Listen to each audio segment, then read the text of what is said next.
planning board meeting to order. And Paul, you're on to read all of the preliminary stuff. As clerk of the planning board, I'm required to read this statement. In accordance with the governor's order suspending certain provisions of the open meeting law relating to the 2020 novel coronavirus outbreak emergency, the June 2nd, 2020 public meeting of the Falmouth Planning Board shall be physically closed to the public to avoid group congregation. Public access to the meeting shall be provided in the following. 1. The meeting will be televised via Falmouth Community Television. 2. Real-time public comment can be addressed to the planning board utilizing the Zoom virtual meeting software for remote access. This application will allow users to view the meeting, comment, or question to the chair via the chat function. Submitted test comments will be read into the record appropriate meeting. Zoom login instructions. I think I could probably skip that. Yeah. 3, additional public comment may be sent in advance to the meeting at planning@falmouthmass.gov at least 5 hours prior to the meeting. Documents and audio or video files may also be submitted via email. Submitted email comments and documents will be made part of the meeting record, may be read into the record, summarized, or displayed during the meeting at the discretion of the chair. 4, applicants, their representatives, and individuals with enforcement matters for the board may appear remotely and are not required to be physically present. Applicants, their representatives, and individuals with enforcement matters before the planning board may contact the planning department to arrange an alternate means of real-time participation. They use the Zoom virtual meeting software. Documentary exhibits and/or presentations should be submitted in advance to the meeting so that they may be displayed for remote public access viewing. Okay, and Thomas, is there anybody there in the waiting area that may wish to comment on anything? Tom didn't tell me. So is there anyone in addition to us? There's Tom. Yep, I just moved Tom and he's on the phone, so Okay. can't see him, but you can hear him. Right. So there's no one else, Thomas, then, is that would participate at all in our discussions, I'm assuming. Not that I'm aware of, Okay. Unless you have anybody in a list that's speaking tonight. No, we don't. Okay, we don't have any minutes for approval, Paul, so we're going right into the approval not required plan. And I think you've all seen that. Tom isn't there, so he can't flash it up on the screen. And I don't think— That is correct. Pardon? I'm happy to speak to it, though, Madam Chair. That's great. Thank you, Tom. The applicant is Gregory Clancy for a plan of land to exchange equal areas of land between lots 4 and 5, 104 and 108 Hayway Road. It's BSS design. So go ahead, Tom. All right, so this is a one-for-one swap. There used to be a term for it, but we don't use it anymore, Mr. Cox, where they are trading essentially a 1,675-foot strip between each other in order to improve some setbacks for, I believe, a pool on one of the lots. There is adequate frontage on the roads. There's really no change in the lot configurations, just this 1,675 square feet area. I believe I highlighted it and sent it on a plan showing one lot in orange, one in pink. So the board would understand. Mr. Bunker is celebrating his 30th wedding anniversary this evening and did not want to come to our meeting. And I understand that, but it's pretty much a straight up land swap, and I don't believe there's any issues with it, and I believe it's proper for the board to endorse without reference to zoning and those other caveats we put on this. Okay. Does anybody have any questions or comments on this? I know we all got it in our email. I don't see anything here that's objectionable. Okay, anybody else? No comment. All right, then I would need a motion. So to move. Endorse, Second. well, to endorse without regard to buildability and zoning. So it's been Ken moved. moved it and I second. Yep. All in favor? Just put your. Aye. Aye. Aye. Okay. Aye. so- Charlotte, wave your hand. I did already. Okay. You only get one for that one. So all of us present, that's the full board, has voted to endorse this. Now, next on the, what? Well, I was just going to mention, as we've discussed previously, and once again, my apologies for not being there on the screen with you.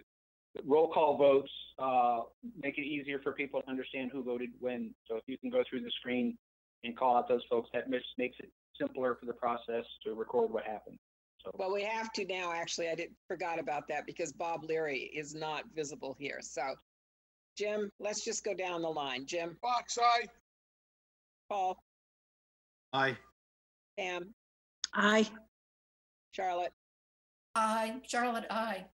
John, Aye. Bob, Aye. and Pat, aye.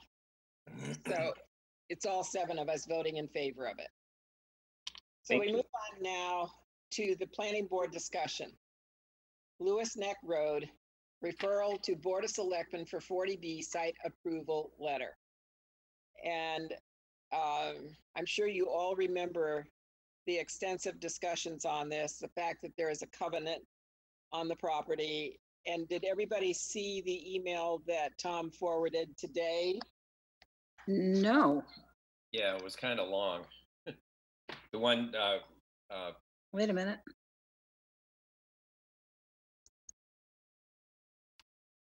Well, it's actually what it is. It's from Irene Mullen because Frank and Irene both thought that and this is based also on research that Irene did in regard to a covenant. And this has to do with a site, 135 Wells Avenue, and where the heck was it? Newton. In the city of Newton. And there was a restrictive covenant owned by the city of Newton that limited use of the property to only those uses ordinarily allowed in a limited manufacturing zone, set restrictions on the size and setbacks, and required that a certain portion of the land remain open space. It was appealed. It eventually ended up that the covenant took precedence. Tom, you want to say something? No, ma'am. Just that that is one of the issues that town council has identified, and I just want to make sure that the board has any other comments other than their concern about the covenant on the property, that we cover those things as well. Absolutely. That because of the email that I don't know how many did see. I happened to see it. Paul? Yeah, I have a question. And we spent a lot of time on this project previously. And if I recall, the fire department agreed once it was one lot, one house on that lot. We have a covenant that says one house.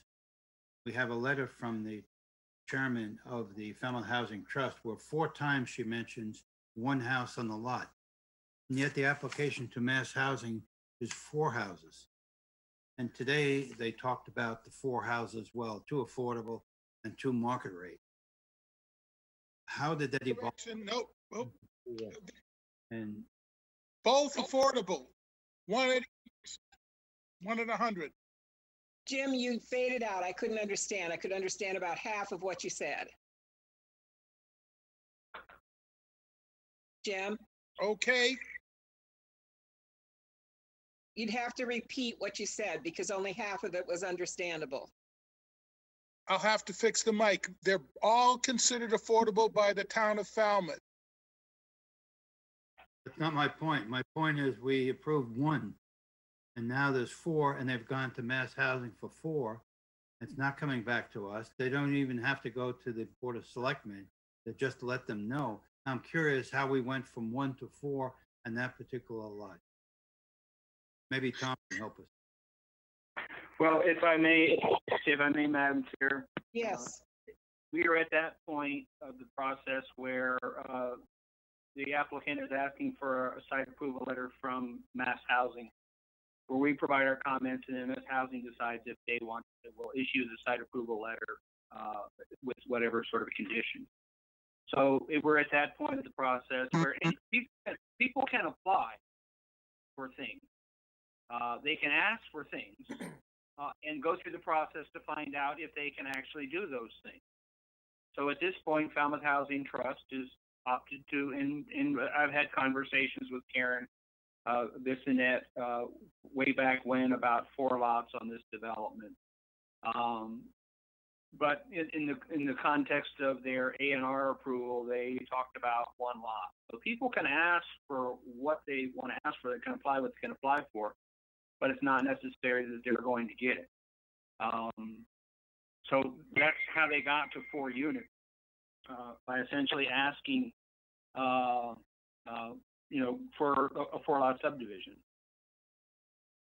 Can I ask a question? yes, Pam. So on page 14 of the 114-page document that we got, in that, I think, application, the first one, I'm having trouble pulling it up right now, but the first issue was, were there any easements, et cetera, and the applicant said no, but in fact, a covenant, I would think, would fall under that very same issue. And if I could find it and pull it up on my iPad, I'd be doing great. That was on page 7, Pam, I believe. I'm sorry, page 7, you're right. Because there was a whole list of things. Yes, and I couldn't quite figure out why that wasn't mentioned or checked yes, but it was not. Okay. Were there other issues too that you'd like to comment on? Well, I've had 2 different discussions about the cost, the affordable units being $379 or $359 or something, and the market rate. Not market rate. I'm sorry? There's no market rate units. No, but one is 80% and one is one's 100% of the Barnstable County's income, which is $80,000 a year. It's not market rate, just to use the right terminology. Okay, I will. They're both considered affordable by the town of Falmouth. A market rate unit means you can sell it for anything you want. I know. And then what happens to the, can all 4 units go on our, Yes. okay. SIS, the listing, yes, Yeah. that's why they're doing it. They all count towards it. You could have 40% of the 60%, 80%, or 100%. They all count. I disagree. John, I was Only- told something different. Only the 80%, the 2 80% ones are gonna count. Right. That's what I thought. Well, okay, That's the well, then way I I was read it told too. something wrong. But That's it's still, what I read it's too. still, it's still affordable housing for the community. At today's meeting, they said the town of Falmouth considers them affordable. That's what was presented at the meeting today. So if I'm speaking wrong, we got bad information. No, Jim, they're considered affordable, but the 2 at 100% do not go on the SHI, Well, you should know. the subsidized housing inventory. They're not gonna be part of that, but they are considered affordable. So My it's que- just My question is 80%, John? 2 at 80%, 2 at 100%.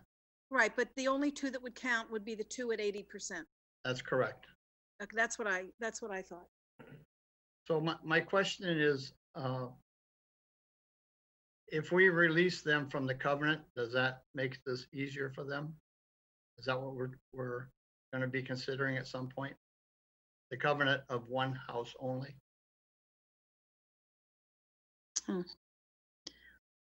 Interesting. Tom, do you have any answer to that?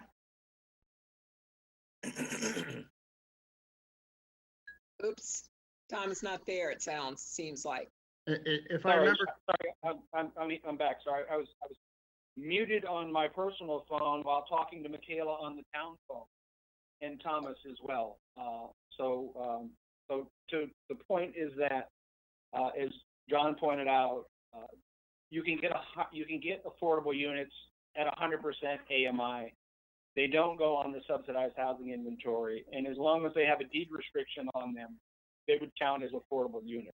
That's the distinction between a market rate unit and an affordable unit, is the limitation on the price and the fact that they would have a deed restriction on them to preserve their affordability in perpetuity largely.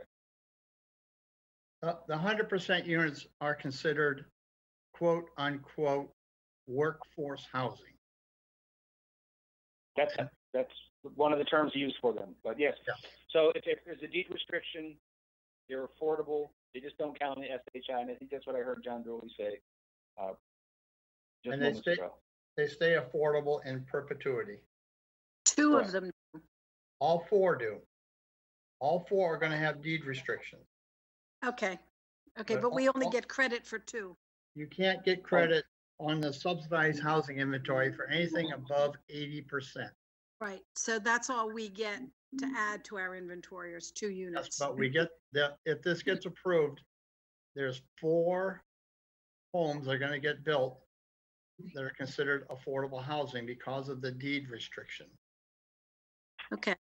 Okay, So to the other part of the question, town council is of the opinion, as am I, that a covenant on the property is an agreement between the two parties, between the Town of Falmouth Planning Board and Town of Falmouth and the holders of the property of Falmouth Housing Trust. It's not zoning. It's not something that can be overwritten by the Zoning Board of Appeals. Council and I both believe that in order for the property to be eligible for 4 units of housing on it, the planning board would have to vote to release the property from the covenant. The covenant that you required in order to create 1 unit on the site, in a very unusual A&R process, one of the likes of which I have never seen. But council and I both believe that you've got to release the covenant in order for them to be able to build 4 units on that site. So if they ask the planning board for a release of covenant, the planning board approved that, this is theoretical, the planning board approved it, then in town council's opinion, they would be able to go in front of the ZBA for 40B, for more than one unit. That's our understanding. Yes, sir. And without the release of covenant, town council doesn't think that they'll have the right to do that? That's correct. Okay, thank you. Pardon the interruption, Pat, just so you know, there is someone with a few questions in the chat whenever, okay, well, just I was making sure you looking saw at them. that, Thomas. I was looking at the questions flashing across the board, across where Robert Leary's name is. So, when I was looking at it, there were a lot of other issues too, for how the questions were answered, I thought, by the applicant. Yes, Jim. Is my sound any better? Yes, Okay, definitely. I fixed it.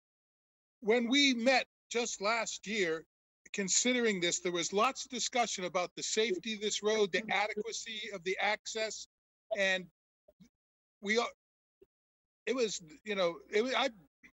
generally don't allow dead-end streets over 500 feet without another access, but it was only going to be one more house. Okay? That's what we were told, and I thought that that's what the board voted on, the fact that it was only one, and I don't believe that was I'm not sure of their intent. I'm not going to say anything more. It was quite adamantly stated that it was for only one. I see you, Charlotte. Just a moment, though, please. It was very adamantly stated that it was for one, and that's why a covenant was put in place, because other things had to happen too. So that was adamant. And we usually have 22 feet. We went to 18. We made all kinds of concessions and we're promised it's only going to be one. Mhm. Okay. I would prefer not to debate this until if or when they come back and ask for a relief of covenant. Well, this is for a referral to the Board of Selectmen, who have to put an application or put a letter into the state, John, and they're asking Okay. for our take on the issue or issues. Tom, you wanted to say something? No, ma'am. Okay, Charlotte, you had a question or a comment? What I wanted to do is review the reasons, and you have reviewed nearly all of them, or perhaps all of them, why we put the covenant on in the first place. Because it's a long dead-end road. We made an exception because it was going to be one. We made an exception to the width of the road. Driving down there today, we could see they've cut a few little things to try to make it a little wider, but they haven't really done what they need to do in order to widen that road to meet what we already asked them to do. And this was all the reason it was covenanted, to be sure that it stayed one house.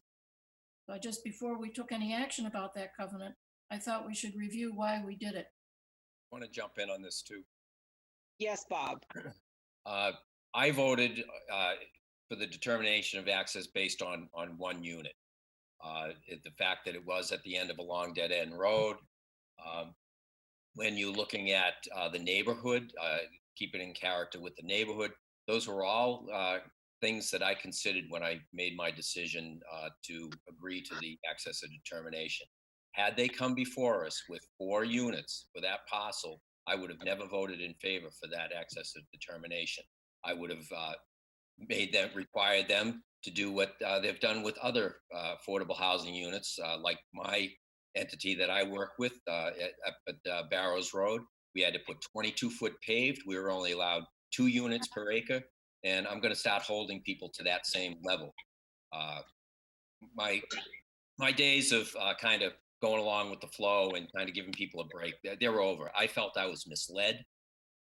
If you were thinking about 4 houses in the beginning, we should have known that. We should not have been voting on one and then trying to get around it by getting out of a covenant.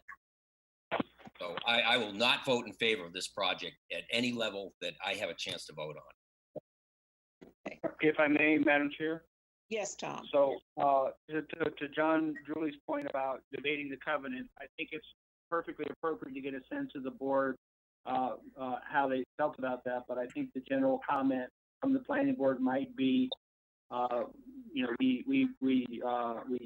voted for a covenant on this property for 1 unit, and to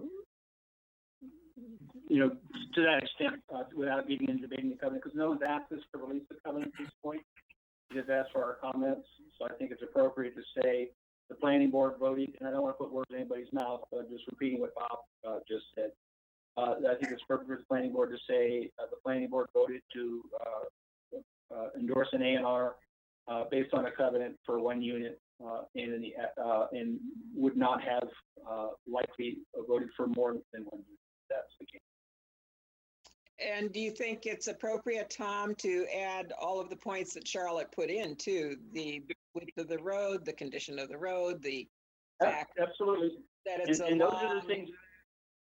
And those are the things we typically have comments on, much like with the Percival Road, that the road was a 1,600-foot long, 1-lane road, didn't have access for other sites. So I think those points that Charlotte brought up, length of road access, are all perfectly appropriate for our referral to the Board of Selectmen. Well, it's a dead-end road too. Might not be as it's platted, but functionally, it's a dead-end road, a long dead-end road. And Paul, you had your hand up. Did you want to add a comment or a question? Yeah. Information I got was from the application submitted directly from Falmouth Housing Trust to Mass Housing.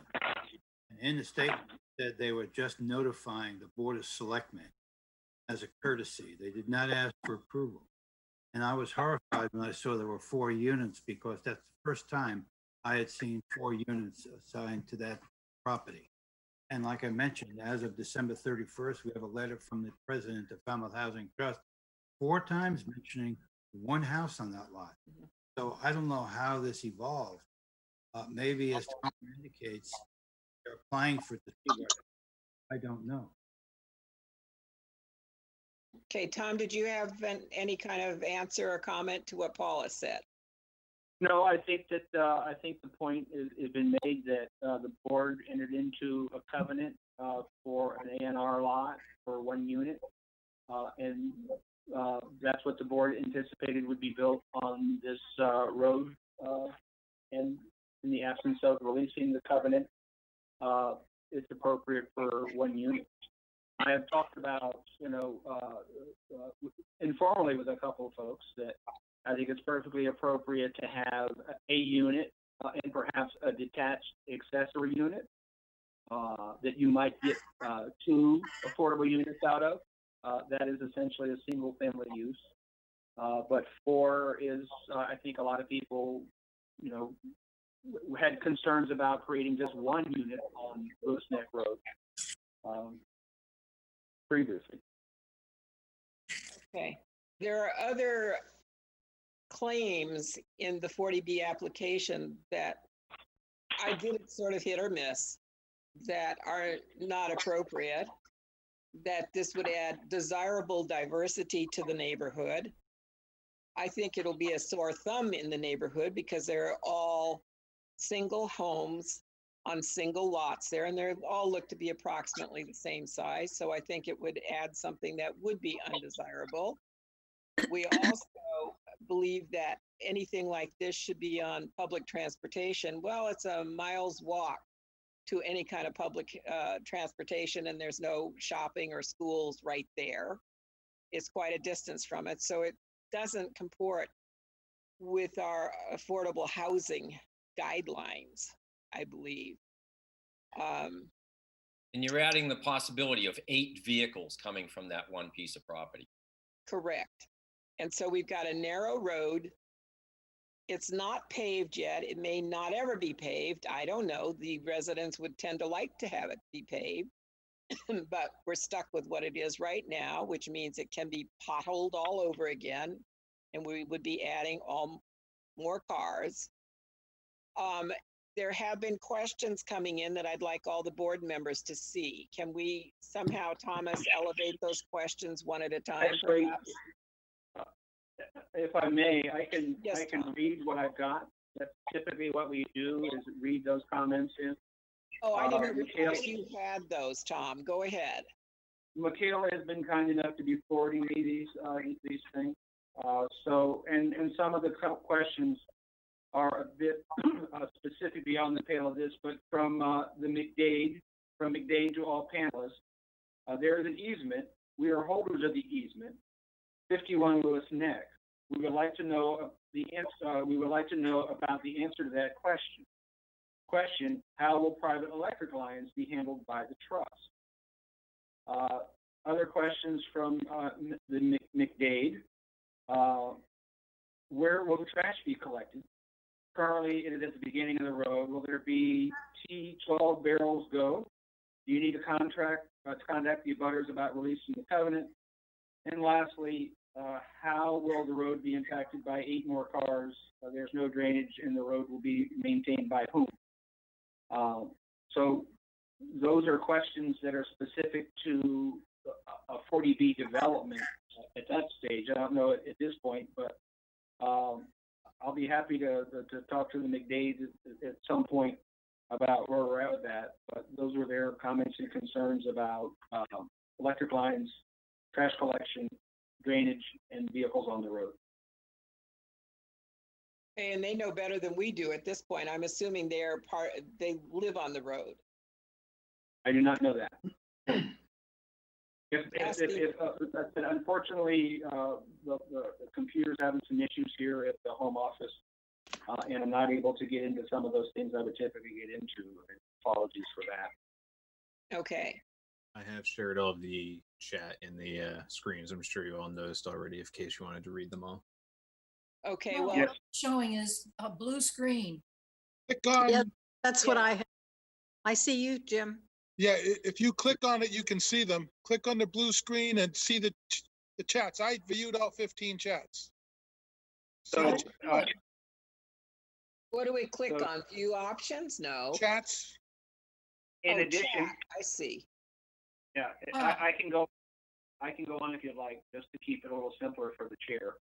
No, it's actually simpler to have them up here, from Frank Zuccarello to all panelists. Initially, the lot was deemed an unbuildable lot, 1.1 acre. How do you build 4 houses on that 1.1 acre? And that's kind of our question, isn't it? There are many things that go into that. Says from McDade to all panelists, thank you. Please let us know who is talking. There are various members of the board talking. This is the chairman, Pat Kerfoot, right now, and I'm reading them. Pat, I believe there's one right above that may have been missed. That's all that has shown up on my screen, Michaela. Okay. also whoever is talking usually shows up surrounded in yellow. Yeah, and we've only got a truncated screen here right now with only 4 people showing up. And I don't know whether they're actually able to view this, Jim. Okay. If I may, Madam Chair, we have another comment in the chat Yes, Tom. room. Okay. From Jackie Fender to all panelists. My name is Troy Fender from Fender Properties. I'm reaching out as an abutter of the trust property owned by the Falmouth Housing Trust. We purchased our property. We're told the land was unbuildable. We later learned that the planning board gave Falmouth Housing Trust permission to build. Hold that thought. Well, and that's where my Tom, would you like me to continue reading it? if you would, that'd be gracious. Very good of you. Yeah. Michaela. So we later learned that the planning board gave Falmouth Housing Trust permission to build 1 house on an acre of land. We were okay with this decision because we feel Falmouth Housing Trust builds a nice house and we support their cause. I reached out to Falmouth Housing Trust to ask if they would help contribute $5,000 to paving for Lewis Neck Road. All the other neighbors have or will be contributing $5,000 each towards paving and proper drainage. I was later told by Falmouth Housing Trust that they would be building 4 houses instead of 1, and they would only contribute $5,000 towards paving if I would not oppose. Fender Properties is not in favor of this decision to build 4 houses on 1 acre of land. That's the end of that. All right, thank you. And once again, we're not debating the merits of that, but just the conditions that we might send to the Board of Selectmen for the site approval letter reply. Charlotte? I gather that we already have the sense of the board, and Tom is going to prepare our response and send it to the Board of Selectmen so that they know what our reaction is. I think it's a good opportunity in summing up all that we've said to remind the Board of Selectmen what we actually would like to see, where we would like affordable housing cited, and this does not make it. You had said what they are, Pat. I'm not sure that it was going to get into the information that we were going to send on to the Board of Selectmen. The claim was made this afternoon as we were listening, and again in the application, that this is a desirable place for affordable housing, and in fact, it is not, as far as the Right. comprehensive local plan is concerned, and we should really take this chance to underscore that to the Board of Selectmen. Yeah, it does not meet any of the requirements as far as I know, except it's Well, they're one not affordable requirements, house. really preferences. It doesn't meet, it doesn't meet the safety requirements, but the rest are preferences from the comprehensive plan, but they should be firmly held preferences. That's an approved plan of the town. Well, the housing production plan also has some requirements in that it doesn't meet, I believe. Ah, good. Okay, yes, Paul? Yeah, I'd like to make a comment. I found the comment from the representative, Mr. Fender, very interesting. If you recall, Mr. Fender went ahead, contacted all the neighbors, tried to get a group agreement on improving the road, and he's made a lot of improvements on that road to date. So he's tried very hard to get the neighbors involved in this thing, and I think we have to listen to what he has to say because he's the one who's been moving this whole project forward for the entire community along that street. Well, Mr. Zuccarello just pointed out that there's no lighting on the street, so it would not be safe for children at dark. And John, I thought I saw your hand up briefly. I would just like to say that if the road gets improved, I would be in support of the 4 houses. The way the road is now, it's not acceptable, but if it gets paved and gets improved, I would be in support of it Okay. as a planning board member. And I think at 1.1 acres where it's situated and some of the claims made in the 40B application lead me to say, no, best I could support would maybe be 2 houses there. So, Mr. Zuccarello says that road paving is and should not be a criteria for this lot. That's a comment that just came through. And that's what we're saying, that there's no way that the road could support the additional 8 cars, most likely, that would traverse this road if 4 units were built. So Tom, how do you want to do this? Because it has to be into the selectmen before they discuss it. And I don't know if they'll be taking a vote to send something to the agency. So what I'll be doing is drafting the comments from the board with Michaela's assistance, and always with Sherry's assistance, but she's so good to me, our note taker, and something together for the chairman to review and get over to the board of selectmen by the end. Okay, and I wish to thank at this point all of the participants who have sent their questions and comments into us. Mr. Zuccarello, who has been particularly active in this conversation tonight. It's our first experience with this sort of an ongoing conversation when we've had a hearing. I want to be sure to thank very much all the participants tonight. Yes, John. I think I would like to summarize or say that the letter to the selectmen, I think, should just simply state that the planning board does not support this 40B without a release of the covenant. I think it doesn't need to be said any more than that. It doesn't have to say the reasons why, because we're not 100% in agreement. But I think that the fact that there's a covenant, without the release of that covenant, the planning board cannot support a 40B development, whether it's 2 houses, 3 houses, 4 houses. I think that's really the crux of the matter here. Okay, and I will take this opportunity to disagree a bit with John, because let's just say that it's determined that, well, the planning board can't dissolve the covenant. It can only be the selectmen who can dissolve the covenant. And I think, therefore, that I would opt to have more definitive comments as to the reasons that the covenant exists and the reasons that so many of us are having problems with anything other than one affordable housing unit in there unless a lot of the conditions change. I don't know how many people on the board would agree with this comment. I just think that a lot of the other reasons are reasons that are up to the zoning board of appeals to comment on. I don't think that the planning board is supposed to comment on the location, whether it's close to public transportation, close to schools. I don't think that's in our purview. I think that's a zoning board only on a 40B. I may be wrong, but that's my sense of it. I think you're correct. If I may. You're correct, John. Yes, Tom. The role of the planning board is provide comments to the board of selectmen. We've provided comments for every development that has come along, including most recently Percival being the best example, where we talked about how the road should be widened to the extent that it should. They should extend the harness road up to Percival Way. The board has made the basic comments we would make regarding any subdivision, and I think that those comments are perfectly within the realm of the planning board.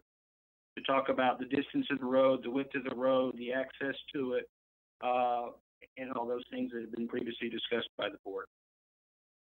Charlotte? And we made those comments not in the context of anything to do with 40B.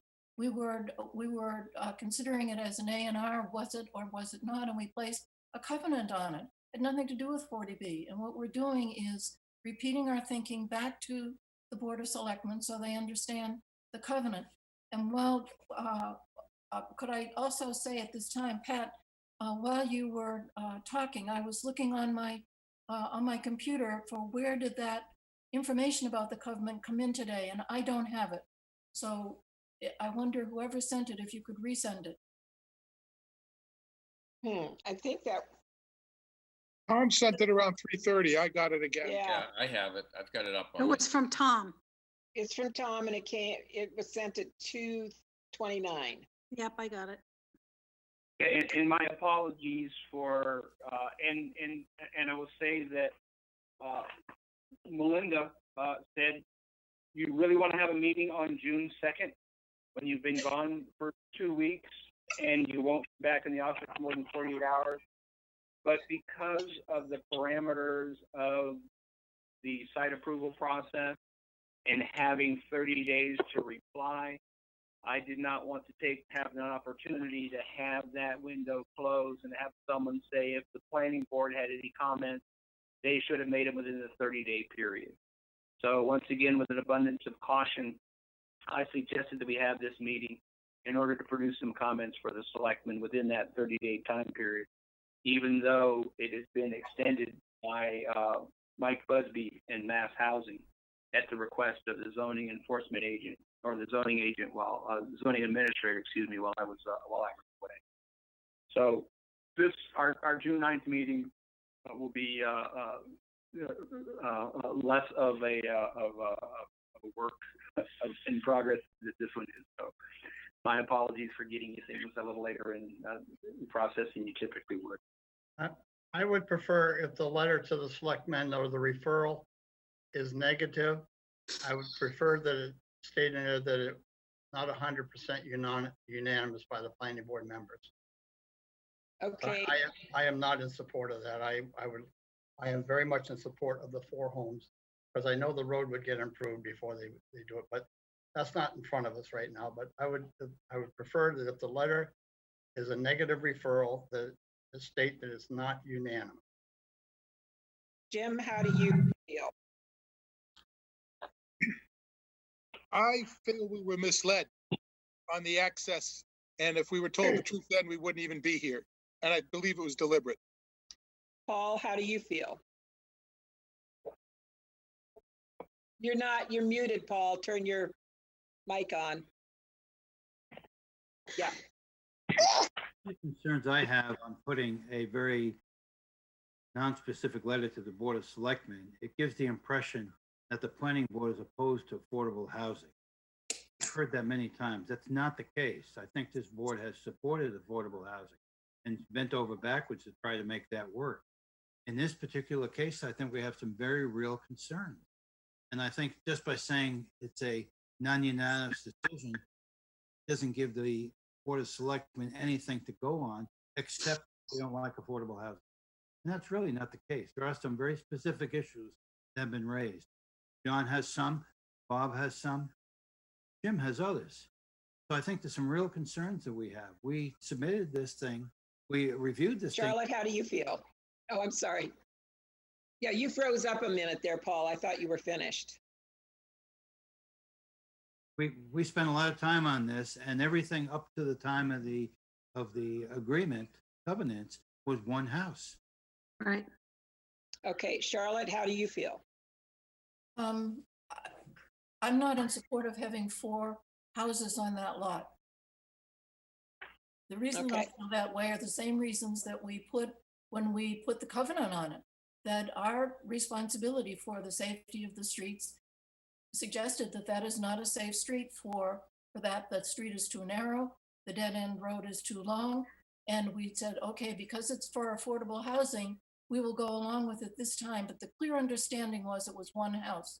So I really feel, I think the way Jim feels, that we were misled. There's a little bit of a bait and switch feeling here, but leaving that aside, on the merit of the thing, I don't think there should be 4 houses there. Pam? Well, I have yet one more a possibility for this to move ahead, I'm obviously a very strong advocate of affordable housing. I don't think this is particularly the best place for it. I think it's a beautiful lot. However, I think, Pat, you originally said if they were to build a home on it with an accessory apartment, which would establish two units for affordability, I could absolutely agree with that.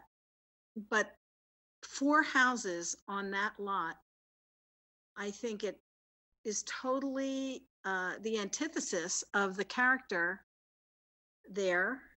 And it's hard for me because I want to see as many affordable units. I would much prefer them be rental. But I just think if we could do the one home with an accessory apartment, be it detached or detached, I could live with that. But I agree that that wasn't how it was presented to us. And Bob? Oh, I'm sorry. Go ahead, Pam. and I don't like You that. off, and I didn't realize I was cutting you off. It's hard with the Zoom. I You never know. know what you're doing. But anyway, so that's how I feel about it. Okay, Bob? Yeah, I'm not in favor of releasing the covenant because of all the reasons that everybody stated and what I stated before. I think they've been in these type of deals where they're trying to parlay other parcels into other things so they can buy something else. And I think this is a piece of land that they should sell to a private person who can go in and build themselves a home and find something else to build affordable housing on that is more in line with what the local comprehensive plan states. And when I was going through the application, I found a lot of things that were checked off that just weren't right. Right. That disturbed I did me. too. That bothered me a lot. Mm-hmm.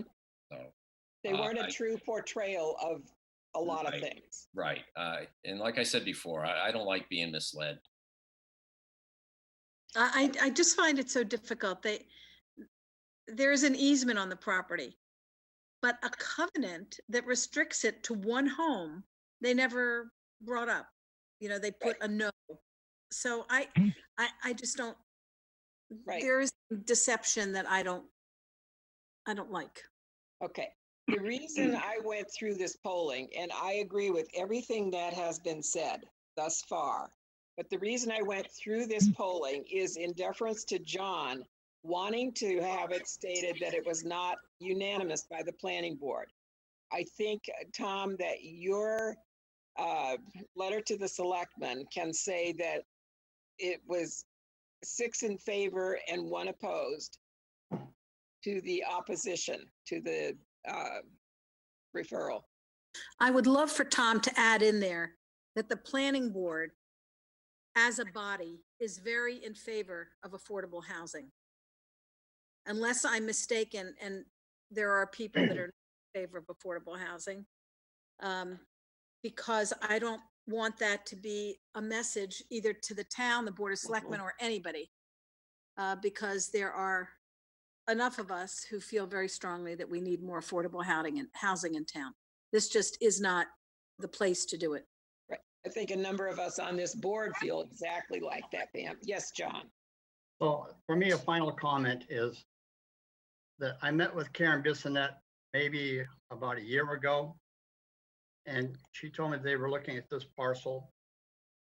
And I said to her that they were paying too much money for it. This is my personal opinion, not a planning board member opinion. They were paying too much money for that parcel of the land.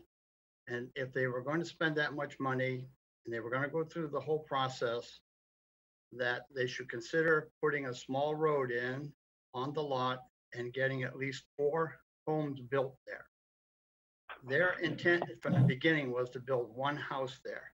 And it was my suggestion to them, because it's so difficult to find land and so expensive to find land for affordable housing, that if they actually went ahead and purchased the property, my personal opinion was that they should get the most they could get out of their investment.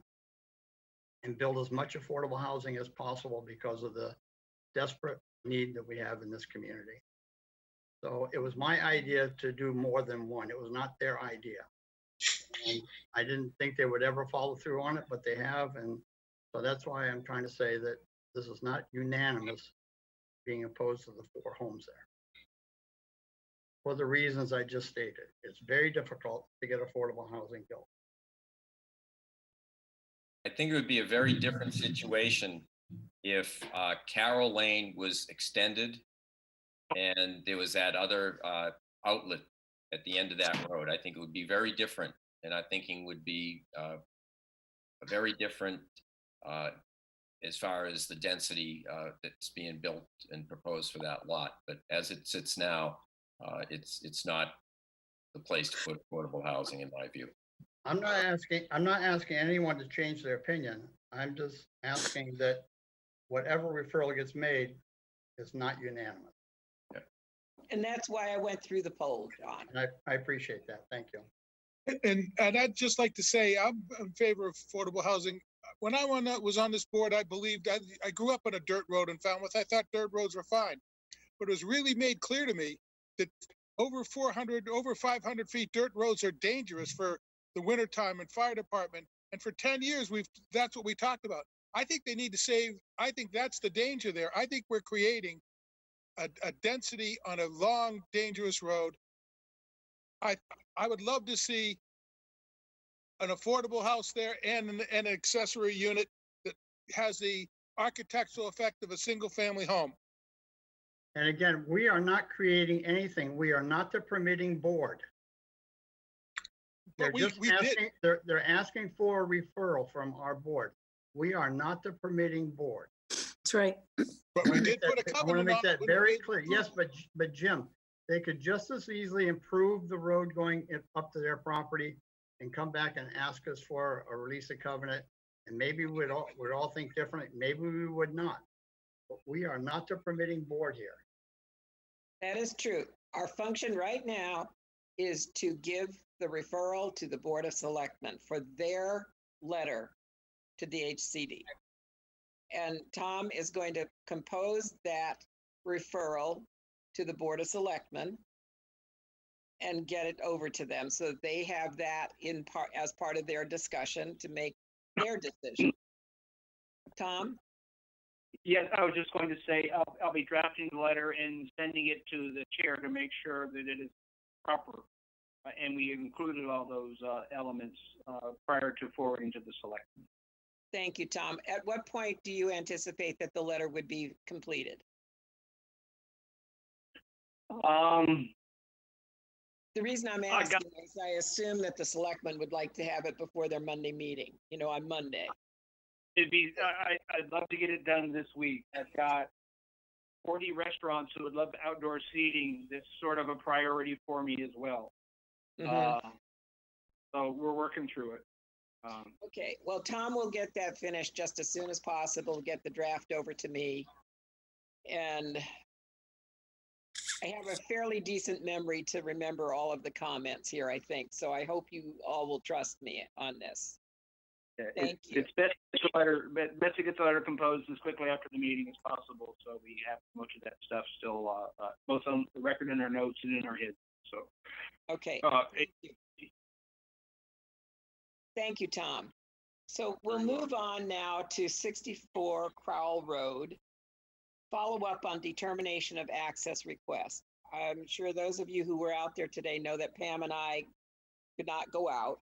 So I don't know. I think I'll let Tom lead the discussion on this, if you don't mind. Thank you, Madam Chair. So, we previously had the Osels come to the planning board and ask about creating an additional lot at 64 Crowell Road. That lot would have been through subdivision control, not as an A&R. And as I said, this has been a very fascinating process, this whole Crowell Road story. From, I'm going to go with 1932 on, and layers of things that have gone on out there. So presently, Crowell Road is an approved subdivision way. And the last approval of the subdivision was by the planning board. I'm going to say about 10 years ago, once again, because my computer's not up, I can't bring that document up, that allowed 63 Crowell Road to be created as a lot, provided that the developer made the road 16 feet wide and included gravel in the road as appropriate for that individual lot. So bringing the road beyond 63 Crowell is a subdivision requirement. It's not an A&R requirement. And if the board had previously stated, the previous board that is, that subdivision decision that 16 feet wide and the gravel is appropriate for one house lot, I would think that to create additional house lots beyond that, there would have to be improvements from that point. Another 175 feet, I believe it is, to the Osels property, and that those improvements would have to be more significant than the initial 16 feet wide with the gravel. This brings it to about 1,100 feet long on a dead-end road with no second means of access out. It doesn't comport with our subdivision regulations. It doesn't, which have been on the record for a very long time. It doesn't comport with our recently voted termination of access policy either. Although they did, we've had this discussion beforehand. There's no grandfathering on a policy, but I think the fact that if it's going to be an 1,100 foot long dead end road, the planning board would have to grant a significant number of waivers, and typically may do so if there's some public benefit. So if we were to say to the Osels, yes, we believe that you could submit a request for determination of access. Yes, we could do a subdivision plan, but you're going to have to make these improvements. Those improvements may be more than the cost or the value of the land that they might sell, based on a number of about $400 a lineal foot for subdivision construction. The number we've used in the past is the number that John had mentioned today. So in the case of the Osels and what the board might consider as a determination of access, it would likely be that they would have to make significant improvements for the length of the road from where the subdivision ended to their second driveway, and those improvements would likely be more than just making the road 16 feet wide and putting gravel in, since that was the determination for 63 for that particular lot.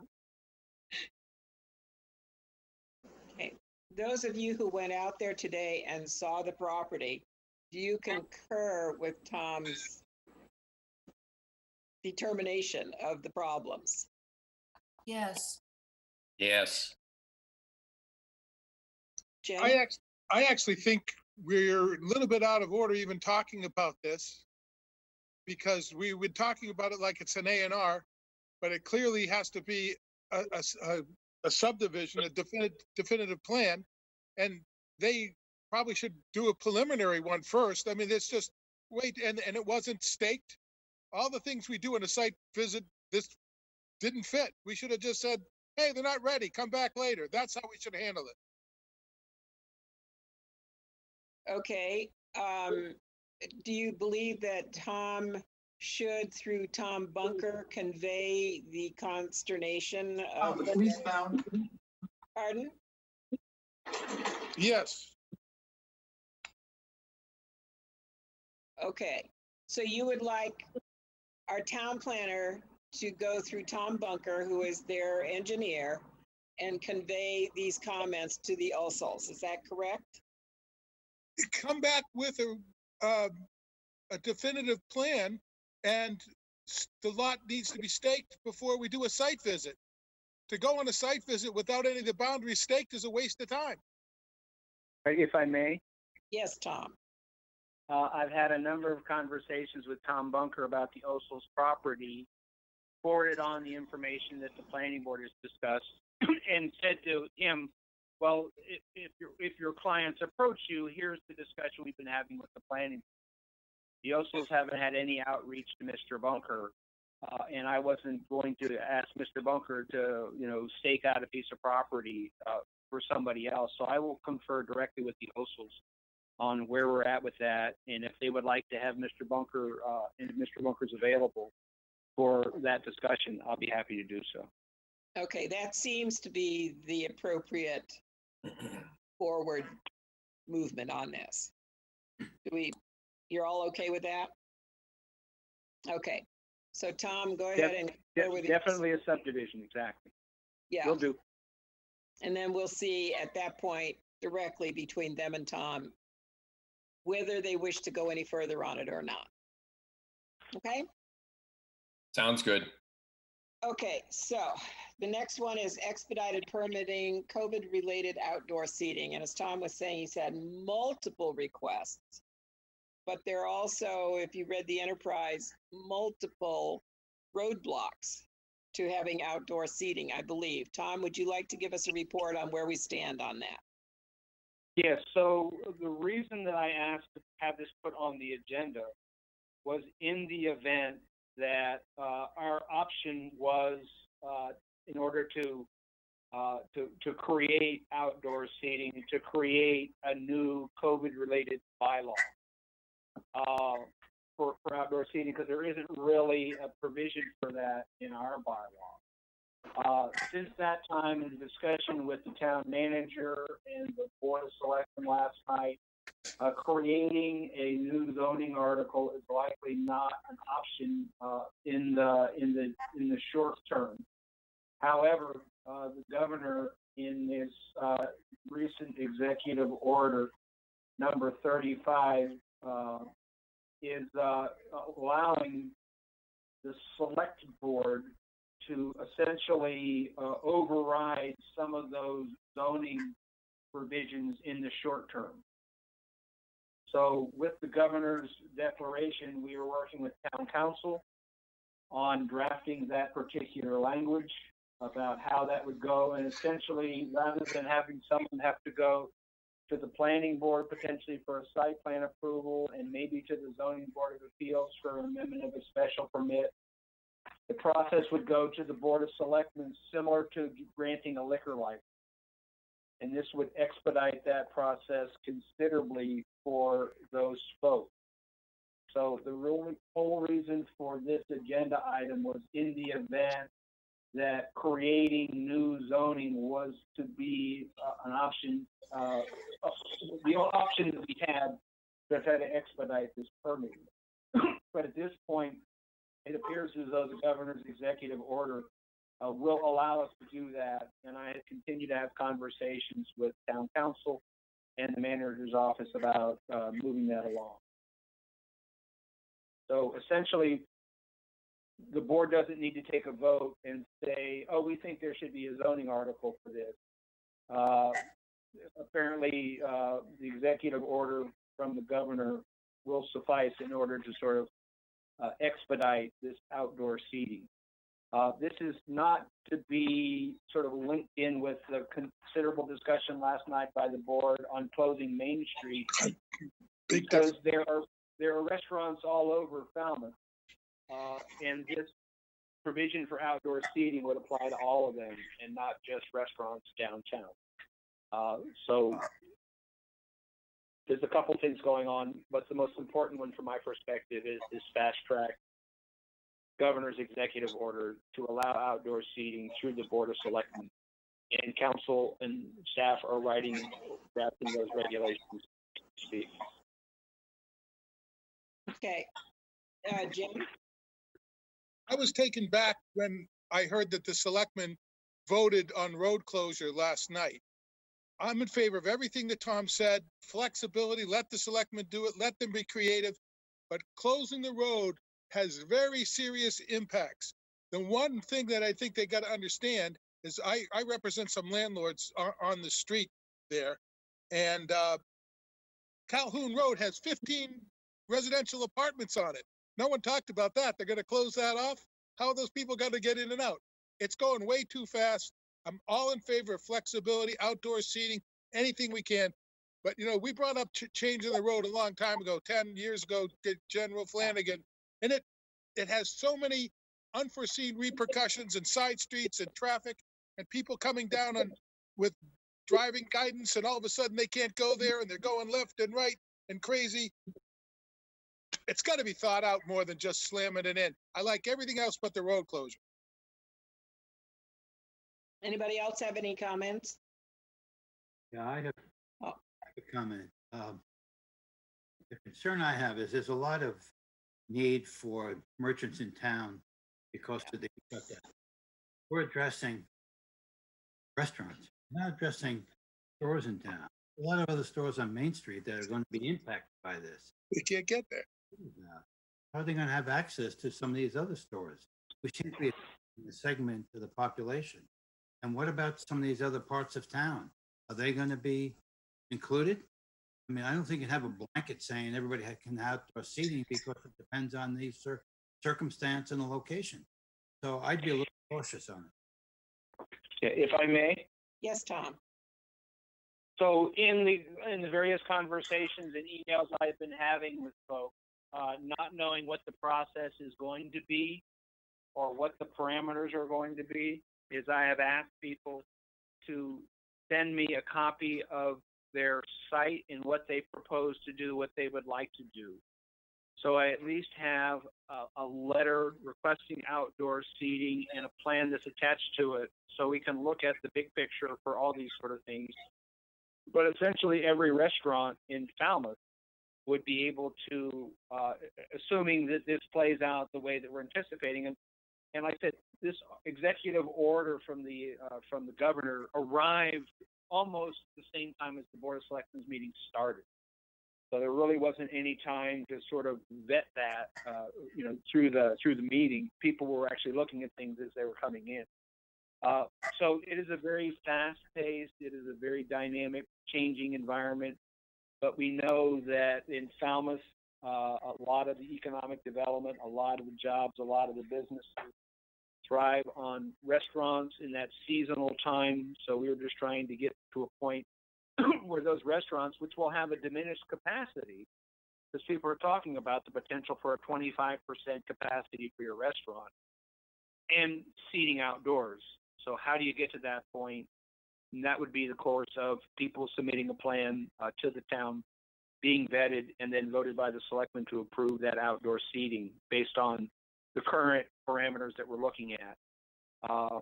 So I said I've got, I think, 18 right now. And every time we have a meeting, I get quite a few more. Those are requests from restaurants, correct? When you're saying 18 right now. 18 restaurants, yeah. Okay. Anybody else? Yeah, I agree with Dan Maxwell. He sent that letter out about the fundamental formula for retail restaurants and services for Main Street and Falmouth. And I agree that we shouldn't be closing off Main Street. There are just too many uncertainties with doing that. It can create more problems than it can solve. And there are restaurants that do a lot of takeout. So you have people pulling up in front of their restaurant to grab a bag of food and take off, as opposed to having them park someplace else and have to walk there to pick up their meal. So I think it needs to be better thought out. I agree with Jim that it just can't be something that we do quickly. And I would caution everybody or recommend to everybody to look at that letter by Dan Maxwell. I believe I forwarded that to the board. Yes. Yeah, you did, Tom. Jim. Yes, around 6 o'clock this evening, I received an email from Megan English saying there's a special selectmen's meeting at 7 o'clock on Thursday to discuss this issue more openly. So that there is a special hearing. I don't know. I think I got it because I'm on the Village Association. But there's something happening on Thursday. John? Tom, if the planning board were to put together an emergency bylaw and have to go through town meeting, what would be the time frame for something like this to get approved? Well, and that's the problem, is that there really is, the issues with town meeting is that they're looking at a truncated town meeting with only a handful of articles being discussed on the AstroTurf field at the high school, taking care of those most critical elements and then continuing town meeting to a date certain and then coming back to those. So the particulars of creating zoning where people aren't really wanting to have a town meeting at all makes it, very difficult to try to do something like that. But as I said, these conditions have been changing rapidly. So before I left, I wanted to make sure that we had an opportunity to have this on the warrant, to have the discussion in case that was an option. But it's likely not an option. Create that, and with the governor's executive order, as things play out, it may not be necessary to create a temporary, essentially zoning article. Okay, can we move on now? One Yes, final Paul? comment. I agree with Bob. I thought the letter from Mr. Maxwell was very well thought out. He gave examples in Florida where a street was cut down and it really changed the character of the area. I've also seen streets shut down overseas in several countries. For example, in Chile, it became a permanent walking street. And they did that in Colombia as well. There's a number of areas like that, but they're very different than Main Street Falmouth. Main Street Falmouth is a very vibrant place with not only restaurants, but a lot of stores and shops, ice cream parlors and things like that. And you're limiting access to that if you shut down the street. So I think there's some real concerns with that has to be addressed. Okay. I mean, there is space behind a lot of these stores. The restaurants, they could expand into the parking lots behind these businesses. They could, but then parking becomes another issue too. So, but not a whole lot of people park behind them. Most people are going to be parking on Main Street or in the parking lot there, and then we start directing people to Lawrence. Well, that's the thing. It's going to have to be made known that there is off-site parking too. Right. So if they want to expand and have outdoor seating, I would recommend that they look into the back of their businesses. Okay. I also, sorry. I also was persuaded by Mr. Maxwell's letter. I think he's a person who's given it a lot of thought. He has a lot of experience, and he's right about the malls dying. People aren't really taking to that kind of thing. I'd rather see Main Street stay open. I think that a recommendation or suggestion that Tom put forward with photographs where a parking space in front of each restaurant is taken and a platform built to build out on that one parking space an outdoor deck for people to eat out, still allows people to come by for takeouts. And most of the restaurants now are doing takeouts, and you can go very readily to the downtown restaurants and get them. We've done it, and it's easy. As soon as they close Main Street, it won't be. I bet they're doing 25% of their business now with takeouts, which is all they're trying to get by closing off Main Street and disadvantaging the not restaurants along that stretch, in addition to not addressing any of the problems of other restaurants. It seems a very poorly thought through thing. And I thought it was a done deal from the Cape Cod Times saying they're going to close it for 3 months. Is it 3 months or 3 weeks? 3 weeks. 3 weeks. And apparently Megan English Bragger is having second thoughts about that and may not go through with it. Is that what you thought, Jim? Well, there are some issues that were brought up and they just agreed it needs more discussion and it's going to happen on Thursday. Okay.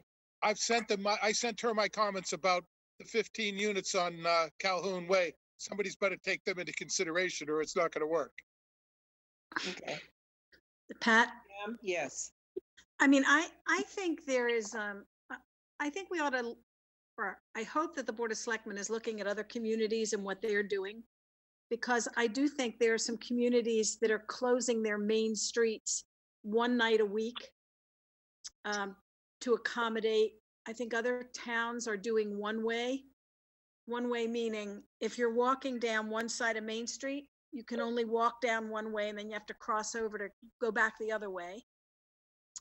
which would allow some seating on the sidewalks, and people would still be able to walk by, especially if they're just, if it's one way on each side. So I'm hoping that they're looking at the most creative things, because I think closing down Main Street, unless they had a shuttle going so people could park elsewhere and be shuttled back, I don't think it's going to work. Okay. Thank you all. And Tom, thanks for your report as to what's going on. And I guess we should be encouraged to watch the special meeting on Thursday night to stay further informed. Okay. Are there any announcements tonight? I'd like to make a comment. I know we don't have committee reports on the agenda, but the Coastal Resiliency Action Committee period expired last week. So without a committee, without a report, it doesn't make a lot of sense. And the chairman advised me today that he has requested an extension to the fall, till October, so we can continue the studies that have been accomplished today, have the public hearings that are required for that, and come up with a comprehensive report. Yeah. Here that may be extended by the Board of Selectmen. One would hope, with everything else having to have extensions, Paul, that would happen.